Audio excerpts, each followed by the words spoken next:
Enfin, un peu de répit sur le front de l'inflation pour les consommateurs européens en prise avec la flambée du coût de la vie. Les derniers chiffres montrent que l'euro a augmenté en décembre à son rythme le plus lent depuis août. Le taux d'inflation annuel de la zone euro est désormais de 9,2% à la fin du mois de décembre. Et cette évolution positive devrait se poursuivre. Nous assistons actuellement à un changement de tendance de l'inflation.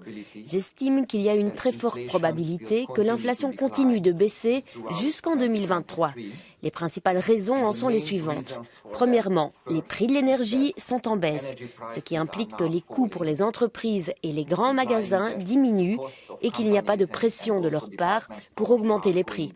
Ensuite, les salaires ont augmenté beaucoup moins que l'inflation, ce qui signifie que les consommateurs ont un pouvoir d'achat réduit et qu'ils consommeront moins de biens et de services.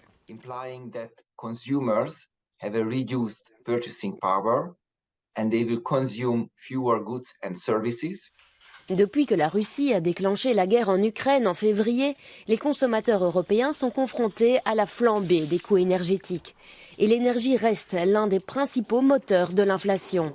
Mais les derniers chiffres indiquent que le phénomène s'atténue pour l'instant. Les coûts de l'énergie sont passés de 41,5% en octobre à 25,7%. Les aliments frais ont diminué à peine de 13,8% à 12% en décembre. La majorité des États membres qui utilisent l'euro comme monnaie ont vu l'inflation diminuer au cours du mois dernier, avec une baisse marquée en Allemagne à 9,6% en décembre. La France enregistre un taux d'inflation de 6,7%, parmi les plus bas de l'ensemble du bloc, avec l'Espagne et le Luxembourg.